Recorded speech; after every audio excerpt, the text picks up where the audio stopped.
الذي خلق الإنسان وجعله سميعا بصيرا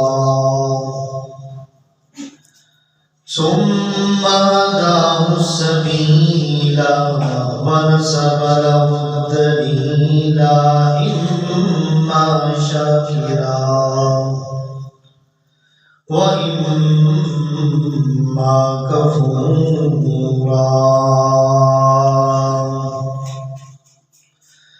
وأما الكافر فأعتد لهم سلاسل وأغلالا وسعيرا وأما الشاكرون فنعمهم وكرمهم ولقاهم نزرة وسرورا فنشهد أن لا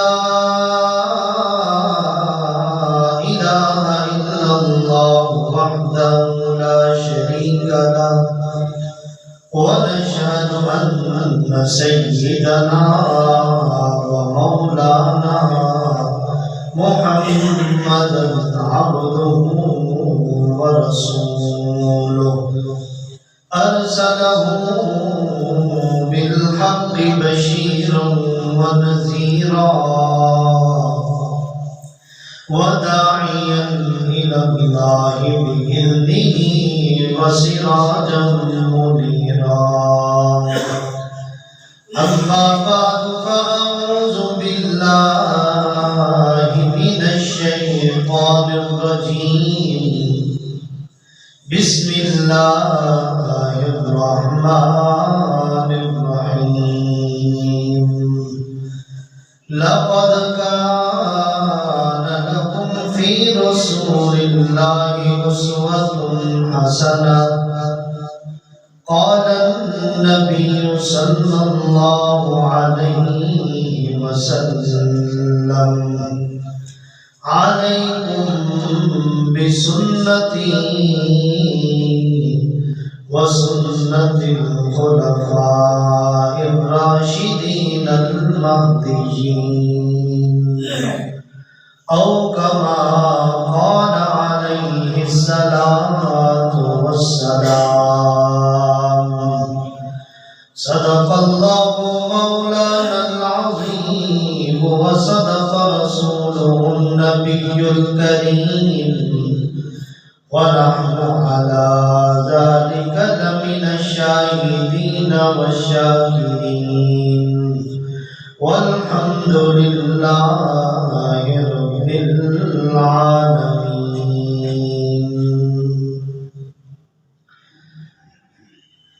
حسیب تو ہے مجیب تو ہے بشر کا روشن نصیب تو ہے شفا کا موجب ہے نام تیرا حکیم تو ہے طبیب تو ہے سبھی کا مشکل کشا ہے ہر دم منیب تو ہے حسیب تو ہے نوازتا ہے تو اہل زر کو غریب کے بھی قریب تو ہے تو پیامبر ہے صداقتوں کا حقیقتوں کا نقیب تو ہے سب سے بڑھ کر کلام تیرا ہے سب سے بڑھ کر کلام تیرا سب سے افضل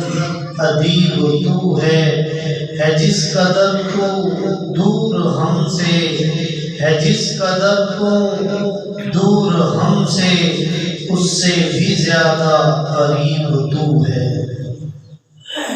سارے عالم کی مٹی میں جلوہ فغن جتنے ذرے ہیں اتنے درود آپ پر سارے عالم کی مٹی میں جلوہ فغن جتنے ذرے ہیں اتنے درود آپ پر باغ کونین کے سارے اشجار میں جتنے پتے ہیں اتنے درود آپ پر آسمان کے دوشالے میں ٹانکے ہوئے جتنے تارے ہیں اتنے درود آپ پر، چشم انسان کی آنکھوں سے ٹپکے ہوئے جتنے قطرے ہیں اتنے درود آپ پر، ساری تقریر و تحریر انسان میں رب کونین کے پورے قرآن میں جس قدر حرف ہیں، جس قدر لفظ ہیں، جتنے نقطے ہیں اتنے درود آپ پر۔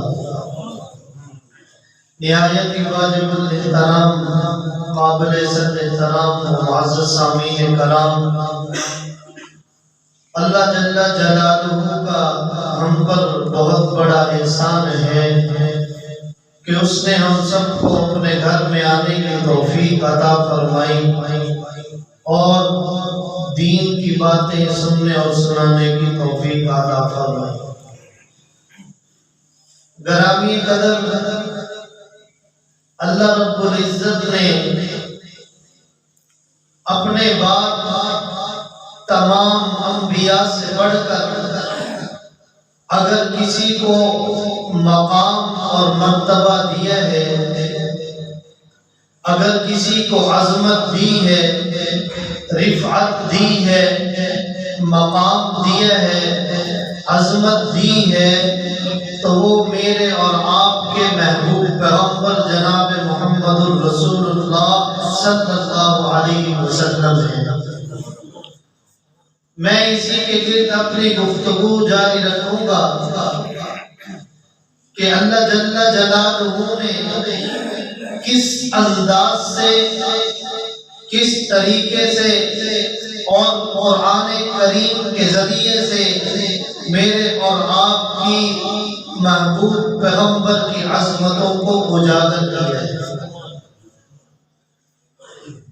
اس دنیا کے اندر کم و بیش 1,24,000 پیغمبر دنیا میں تشریف لائے۔ ہر ایک نے آ کر اللہ جل جلالہ کا پیغام دنیا کو سنایا، اور 1,24,000 انبیاء پر اللہ رب العزت نے میرے اور آپ کے محبوب پیغمبر کو برتری عطا کی ہے۔ عزیزان من، عرض کرنا چاہتا ہوں کہ شان مصطفیٰ، مقام مصطفیٰ، عظمت مصطفیٰ، رحمت مصطفیٰ، فضیلت مصطفیٰ، انقلاب مصطفیٰ، آمد مصطفیٰ، جمال مصطفیٰ، کمال مصطفیٰ، نام مصطفیٰ، امانت مصطفیٰ، دیانت مصطفیٰ، صداقت مصطفیٰ، شرافت مصطفیٰ، عدالت مصطفیٰ، سخاوت مصطفیٰ، رسالت مصطفیٰ، معجزات مصطفیٰ، نسبت مصطفیٰ صلی اللہ علیہ وسلم کو کوئی بھی کامل و اکمل طور پر بیان کرنے کا حق ادا نہیں کر سکتا۔ کیوں؟ اس لیے کہ خود نبی کریم صلی اللہ علیہ وسلم کا فرمان عالی شان ہے کہ کنت نبیا وآدم بین الجسد والروح۔ نبی کریم صلی اللہ علیہ وسلم نے ارشاد فرمایا، او لوگو، میں تو اس وقت بھی نبی تھا جب آدم جسم اور روح کے درمیان تھے، پھر کوئی کیسے اس پیغمبر کی سیرت و صورت و عزت و عظمت منقبت کو کامل طور پر بیان کرنے کا حق ادا کر سکتا ہے؟ کوئی کیسے اس پیغمبر کے اقوال، افعال، اطوار، آداب، انوار و تجلیات کے خد و خال کو کامل طور پر بیان کرنے کا حق ادا کر سکتا ہے؟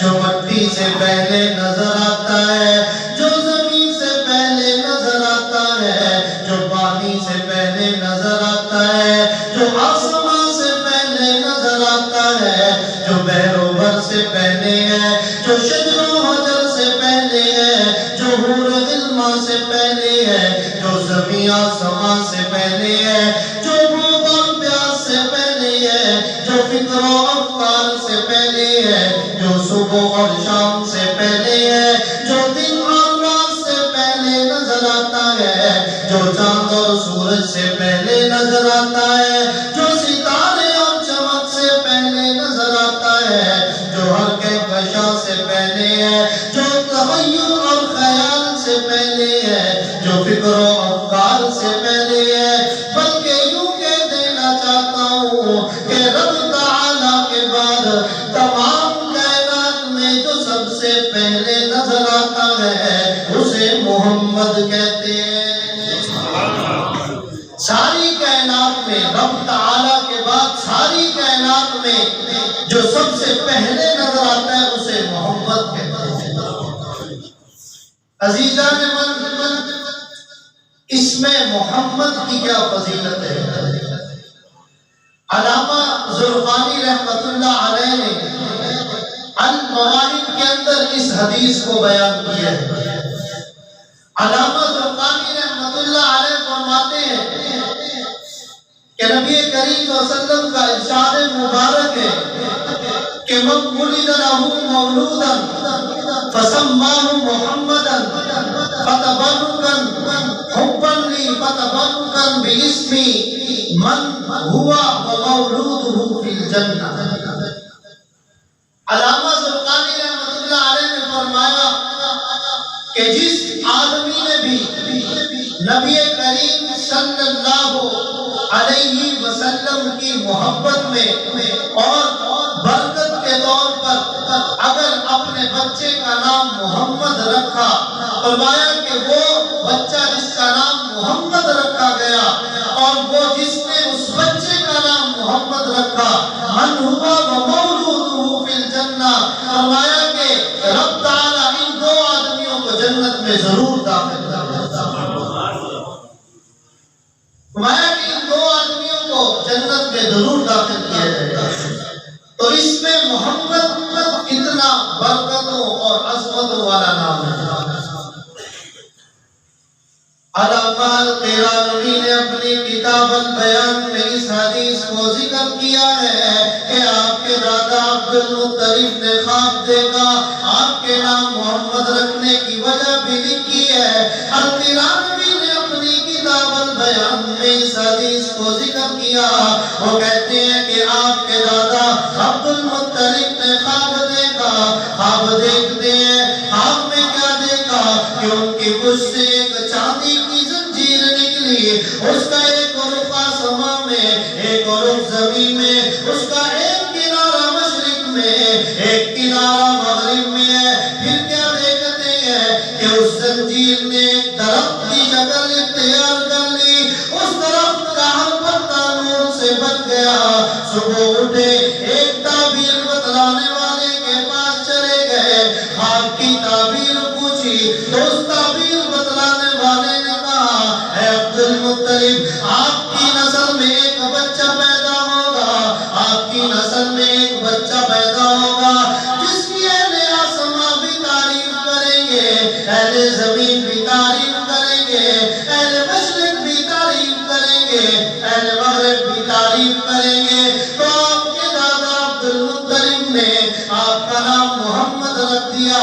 ابن عبد البر نے اپنی کتاب میں اس حدیث کو بیان کیا کہ کسی نے آپ کے دادا سے محمد نام رکھنے کی وجہ پوچھی۔ حضرت عبداللہ ابن عباس رضی اللہ تعالیٰ عنہ نے ارشاد فرمایا کہ جب آپ کے دادا عبد المطلب نے آپ کا عقیقہ کیا، آپ کا نام محمد رکھا، آپ کے رشتہ دار آئے، آپ کے گھرانے والے آئے، آپ کے جاننے والے آئے، لوگوں نے پوچھا، اے ابو الحارث کیا بات ہے، آج آپ نے اپنے بچے کا نام محمد رکھا، حالانکہ پیچھے خاندانوں میں کسی کا نام محمد نہیں۔ پیچھے آپ دیکھ لیں، تاریخ اٹھا کے دیکھ لیں، جتنے بھی پیغمبر آئے، ان کی امتیں آئے، کسی کا نام محمد نہیں۔ اے ابو الحارث، آپ نے اپنے بچے کا نام محمد کیوں رکھا؟ تو آپ کے دادا عبد المطلب نے ارشاد فرمایا کہ وہ پوچھنے والے تو پوچھتا ہے کہ میں نے اپنے بچے کا نام محمد کیوں رکھا؟ تو میں اس لیے میں نے اپنے بچے کا نام محمد رکھا کہ زمین پر انسان ان بچے کی تعریف کریں گے اور عرشوں پر رب ذوالجلال اس بچے کی تعریف کرے گا۔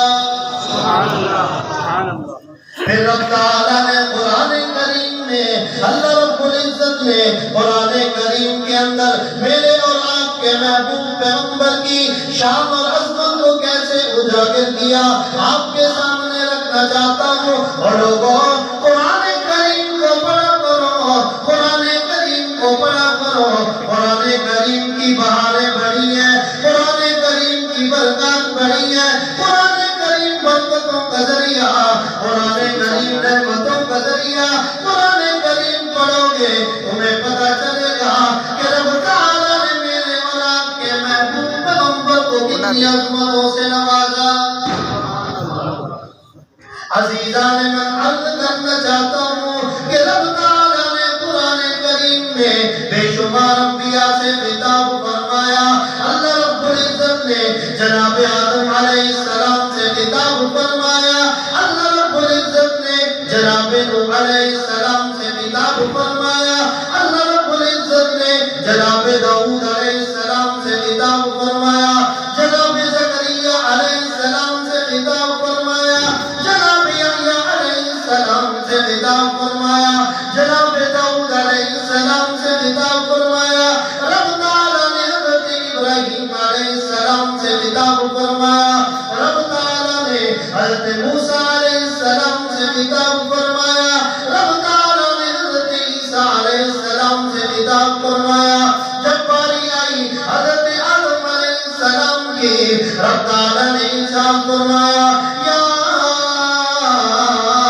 آدم اسکن انت وزوجک الجنہ، اے آدم آپ اور آپ کی بیوی جنت میں ٹھہرے رہو۔ حضرت نوح کی باری آئی، ارشاد فرمایا، یا نوح اہبط بسلام منا وبرکات علیک، اے نوح زمین پر سلامتی کے ساتھ اتر جائیے۔ حضرت زکریا کی باری آئی، ارشاد فرمایا، یا زکریا انا نبشرک بغلام اسمہ یحییٰ، اے زکریا ہم نے آپ کو آپ کے بیٹے یحییٰ کی خوشخبری دی۔ حضرت یحییٰ کی باری آئی، ارشاد ہوا، یا یحییٰ خذ الکتاب بقوہ۔ حضرت ابراہیم کی باری آئی، ارشاد ہوا، یا ابراہیم قد صدقت الرؤیا، اے ابراہیم آپ نے خواب سچ کر دکھایا۔ حضرت موسیٰ کی باری آئی تو ارشاد فرمایا، یا موسیٰ انی انا اللہ، اے موسیٰ میں ہی اللہ ہوں۔ حضرت عیسیٰ کی باری آئی، ارشاد ہوا، یا عیسیٰ ابن مریم اذکر نعمتی، اے عیسیٰ میری نعمتوں کو یاد کرو۔ اب فضیلت کا کیسے پتہ چلے گا؟ توجہ فرمائیے گا۔ اللہ رب العزت نے حضرت آدم سے خطاب فرمایا، نام لے کر مخاطب ہوئے، یا آدم۔ حضرت نوح سے مخاطب ہوئے، نام لے کر مخاطب ہوئے، یا نوح۔ حضرت داؤد سے مخاطب ہوئے، نام لے کر مخاطب ہوئے، یا داؤد۔ حضرت زکریا کا نام لیا، حضرت یحییٰ کا نام آیا، حضرت ابراہیم کا نام آیا، حضرت موسیٰ کا نام آیا، حضرت عیسیٰ کا نام آیا۔ قربان جاؤ میں شمس الضحیٰ بدر الدجا، امام الورا خیر الورا، امام الانبیاء، امام الاسفیاء، امام الازکیاء، جناب محمد رسول اللہ صلی اللہ علیہ وسلم کی شان پر جب میرے آپ کے محبوب پیغمبر کی باری آئی تو اللہ رب العزت نے اسلوب بدل ڈالا، طریقہ بدل ڈالا، انداز بدل ڈالا۔ پھر نام لے کر نہیں پکارا، کہیں تو اللہ رب العزت نے کہا، یا ایھا المزمل قم اللیل الا قلیلا، کہیں فرمایا، یا ایھا المدثر قم فانذر، کہیں طہ کا، کہیں یاسین کا۔ اور اب تعالیٰ نے ساری زندگی کا مسئلہ حل کر دیا۔ اللہ تعالیٰ نے اپنے محبوب کو ارشاد فرمایا، او میرے محبوب پریشان ہونے کی ضرورت نہیں، غم کھانے کی ضرورت نہیں، ہم تیرا ذکر ایسی کتاب میں کرنے والے ہیں جو قیامت تک رہے گی، اور جب تک وہ کتاب پڑھی جائے گی تیرا نام تو نہیں لیا جائے گا بلکہ تیرا ذکر بلند ہوتا رہے گا۔ یہاں بھی اللہ نے نام نہیں لیا بلکہ اللہ نے آیت اتار دی، وَرَفَعْنَا لَكَ ذِكْرَكَ۔ سبحان اللہ، تکبیر، تکبیر، شان محمد مصطفیٰ، شان محمد مصطفیٰ، شان قرآن، شان قرآن، نعرہ تکبیر۔ یہاں بھی اللہ نے نام نہیں لیا بلکہ فرمایا کہ وَرَفَعْنَا لَكَ ذِكْرَكَ، اے پیغمبر تجھے پریشان ہونے کی ضرورت نہیں۔ تو ہم اس پیغمبر کے نام لیوا ہیں کہ جس کی عظمتیں، رفعتیں، شان، مقام، مرتبہ کتنا بلند و بالا ہے۔ اگر ہم اس پیغمبر کے لائے ہوئے دین پر چلیں، اس پر عمل کریں، اس نسبت کی لاج رکھیں تو ہم دنیا میں بھی کامیاب ہوں گے، کل قیامت کے دن بھی کامیاب ہوں گے۔ جب مسلمان قرآن کے ساتھ جڑا ہوا تھا، رب کے فرمان کے ساتھ جڑا ہوا تھا، پھر اس وقت کافر بھی مسلمانوں کے صدقے سے کھایا کرتا ہے۔ آج مسلمان نے قرآن کو چھوڑا، محبوب کے فرمان کو چھوڑا، اغیار کے پیچھے چلا، خود بھی پریشان ہے اور سارے گھر والے بھی پریشان ہیں۔ جس وقت صحیح مسلمان، میں صحابہ کی بات نہیں کرتا، تابعین کی بات نہیں کر رہا، تبع تابعین کی بات نہیں کر رہا، بلکہ ان کے بعد میں آنے والوں کی بات کرتا ہوں کہ انہوں نے رب کے فرمان کو بھی اپنے ہاتھوں میں مضبوطی سے تھاما، محبوب کے فرامین پر بھی عمل کیا، پھر اللہ رب العزت نے ان کا احترام کیسے کیا، ان کی لاج کیسے رکھی، اور ان کو پھر کافروں کے سامنے بھی اللہ رب العزت نے بلند و بالا کر دیا۔ شیخ الحدیث حضرت مولانا زکریا رحمۃ اللہ علیہ نے اپنی کتاب فضائل صدقات میں یہ بات بیان کی ہے۔ اصل مسئلہ یہ کہ ہم کتابوں کا مطالعہ نہیں کرتے، قرآن کریم کو نہیں دیکھتے، احادیث کو نہیں دیکھتے، ہماری ساری زندگی گزر جاتی ہے کبھی قرآن کریم کو اٹھا کے نہیں دیکھا۔ تو انہوں نے کیا لکھا؟ حضرت ابراہیم خواص رحمۃ اللہ علیہ یہ حج کے سفر کے لیے روانہ ہوئے تو ساتھ میں ان کے کافر بھی ہو لیا، چونکہ اس وقت جو کفار ضعیف ہوا کرتے تھے، کمزور ہوا کرتے تھے، وہ مسلمانوں کے ساتھ سفر کر لیا کرتے تھے، مسلمان ان کو کھانے پینے کے لیے کچھ دے دیا کرتے تھے۔ سفر جاری ہوا، 7 دن سفر کرتے گزرے تو اس کافر نے کہا ابراہیم خواص رحمۃ اللہ علیہ سے، اے محمدی اپنی کوئی کرامت تو دکھاؤ، اپنا کوئی جلوہ تو دکھاؤ، اپنے رب سے ہمارے لیے کچھ کھانا پینا ہی مانگو۔ حضرت ابراہیم خواص رحمۃ اللہ علیہ نے اپنے ہاتھوں کو رب کے دربار میں بلند کر دیا اور یوں دعا مانگی، اے رب کائنات، اے رب ذوالجلال، تجھے تو میری زندگی کا پتہ ہے، لیکن مجھے اس کافر کے سامنے ذلیل و رسوا نہ کرنا، اس کافر کے سامنے ذلیل و رسوا نہ کرنا۔ فرمایا کہ ابھی ہاتھ نیچے آئے ہی تھے، اللہ رب العزت نے آسمان سے ایک دسترخوان بچھا دیا، اس کے اوپر کھانا بھی ہے، پینا بھی ہے، ساری چیزیں ہیں۔ ابراہیم خواص رحمۃ اللہ علیہ کہنے لگے ہم نے کھانا کھایا اور آگے چل دیے، 7 دن سفر کرتے رہے۔ ابراہیم خواص رحمۃ اللہ علیہ کہنے لگے مجھے یہ میرے ذہن میں یہ خیال آیا کہ کافر کہیں دوبارہ نہ کہہ دے، اور ابراہیم نے اس سے پہلے اس کو کہہ دیا، کافر کو کہہ دیا کہ اب تیری باری ہے، تم بھی کچھ جلوہ دکھا، تو بھی جن کا نام لیوا ہے ان سے کچھ مانگ۔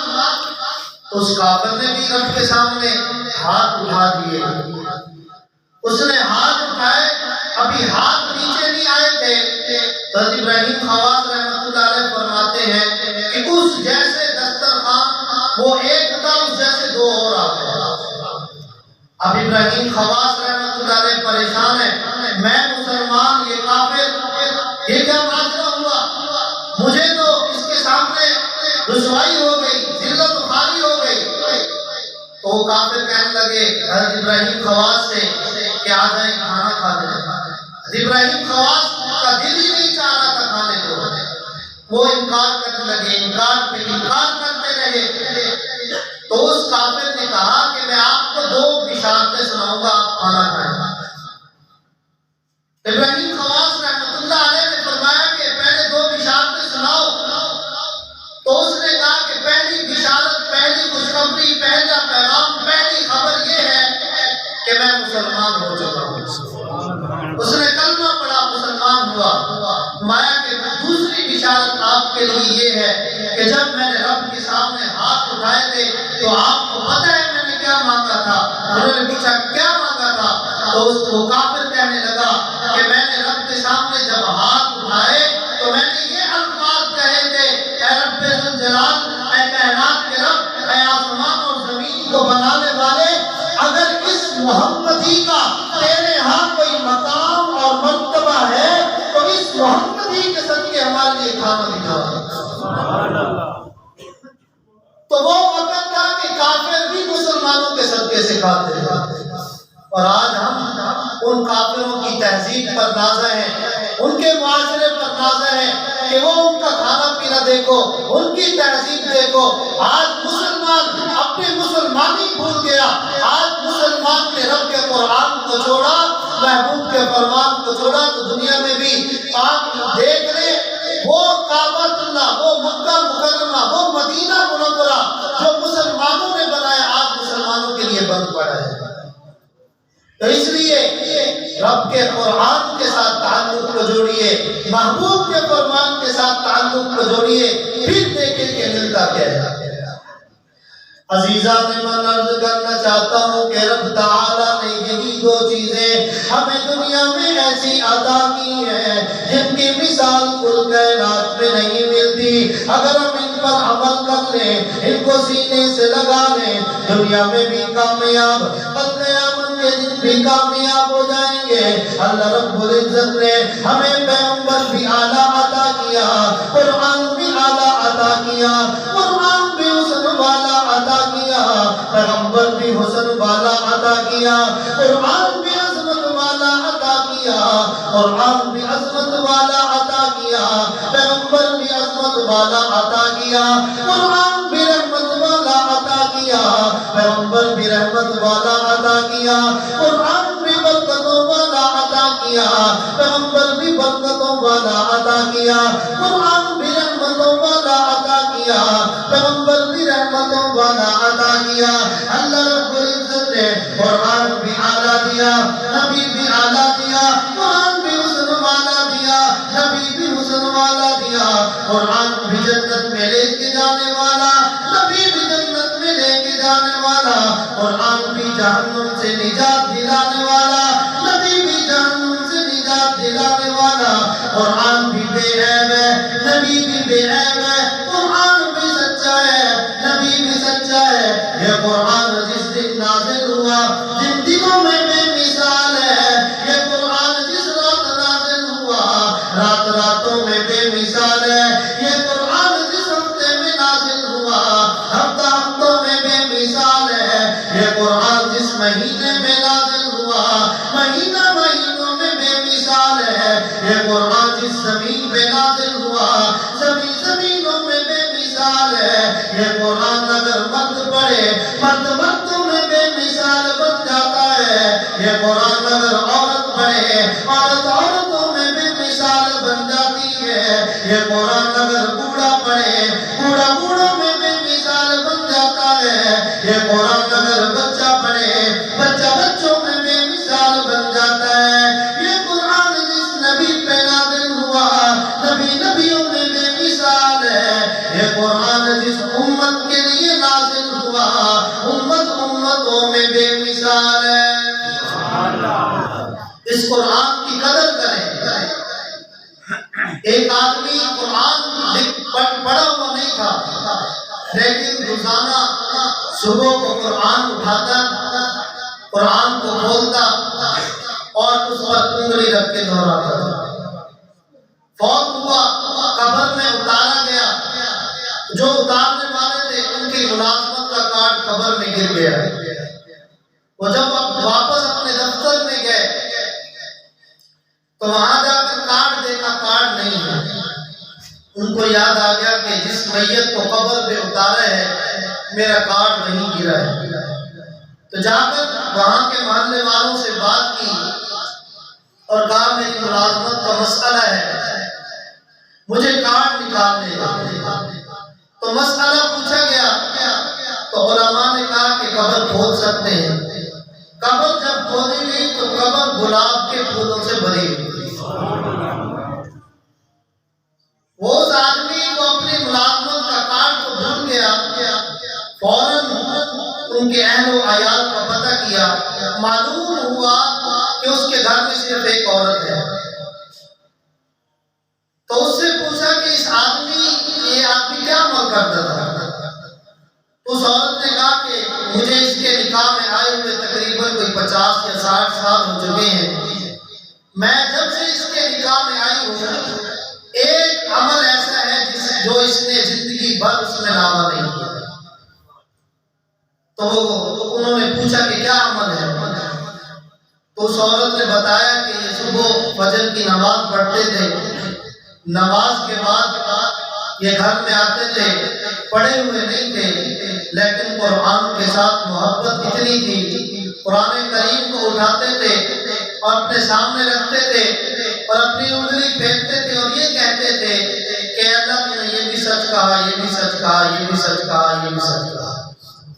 تو اس نوجوان نے کہا کہ اللہ رب العزت نے اس محبت کی وجہ سے اور روزانہ قرآن کریم کو کھولنے کی وجہ سے اللہ رب العزت نے اس کی بخشش فرما دی۔ تو گرامی قدر اگر ہم بھی قرآن کے ساتھ اپنے تعلق کو جوڑیں گے، اپنے بچوں کو قرآن کریم سکھائیں گے، پڑھائیں گے، تو یہ قرآن اور یہ بچہ جو پڑھنے والا ہے اس روز کام آئے گا جس دن کوئی بھی تمہارے کام نہیں آئے گا۔ کم از کم ہم اپنی شکل و صورت اور اپنی زندگی ایسے بنا لیں جیسا کہ کسی شاعر نے کہا کہ روز معاشر ہم تڑپ رہے ہوں بخشش کے واسطے، روز معاشر ہم تڑپ رہے ہوں بخشش کے واسطے، ہمارے آقا آئے تو فوراً بلا لیں۔ کم از کم ہم اتنا تو کر لیں۔ تو اس لیے اپنی زندگی کا معمول بنائیے، صبح اٹھیں، نماز فجر ادا کریں، کوئی کام نہ کریں، سب سے پہلے قرآن کریم کو اٹھائیں، جتنا ٹائم ہے، جتنی فرصت ہے، ایک صفحہ پڑھ لیں لیکن قرآن کریم کو ضرور پڑھیں۔ قرآن کریم زندگیوں میں پھر انقلاب برپا کر دیتا ہے۔ آج ہم نے قرآن کو دور کیا، ہمارے گھروں سے برکتیں اٹھ گئی، گھروں میں لڑائیاں ہیں، کھانے میں برکت نہیں ہے، چیزوں میں برکت نہیں ہے، مال میں برکت نہیں ہے۔ اگر ہم قرآن کریم کو پڑھیں اور اپنے بچوں کو قرآن کریم کی تعلیم دیں تو ہمارے لیے یہ کل قیامت کے دن میں نجات کا ذریعہ بنے گا۔ تو اس لیے میں محترم دوستو، ہم جہاں دوسری تعلیمات کا انتظام کرتے ہیں، اچھی تعلیمات دلواتے ہیں، ہم اپنے بچے کو ڈاکٹر بھی بناتے ہیں، انجینئر بھی بناتے ہیں، اور بھی جتنی بھی تعلیمات ہیں ان کے ساتھ ساتھ قرآن کریم کی تعلیم بھی ضرور دیں تاکہ ہمارے بچے کو کل یہ تو ہو کہ اگر ہمارا جنازہ سامنے پڑا ہو تو اس کو دعائیں تو آتی ہوں، کم از کم حلال اور حرام کا تو پتہ ہو۔ آج تو یہ وقت آ چکا ہے کہ باپ کا جنازہ سامنے پڑا ہوتا ہے اور بیٹے کو دعائیں آتی نہیں۔ تو یہ ہمارے لیے افسوس کی بات ہے۔ ہم اپنے بچوں کی زندگیوں کا روزانہ جائزہ لیں، ان کی پڑھائی کا جائزہ لیں، قرآن کریم کی تعلیم دیں، دین کی تعلیم بھی دیں، دنیا کی تعلیم بھی دیں، کوئی ممانعت نہیں ہے، لیکن مقصد قرآن کی تعلیم کو ہے۔ یہ ہمیں دنیا میں بھی کامیاب کرے گا اور قیامت کے دن بھی کامیاب کرے گا۔ تو یہ بھی مدرسہ ہے، تو اس مدرسے کے ساتھ بھی آپ تعاون کریں، اپنے بچوں کو یہاں داخل کروائیں۔ اگر کوئی ناظرہ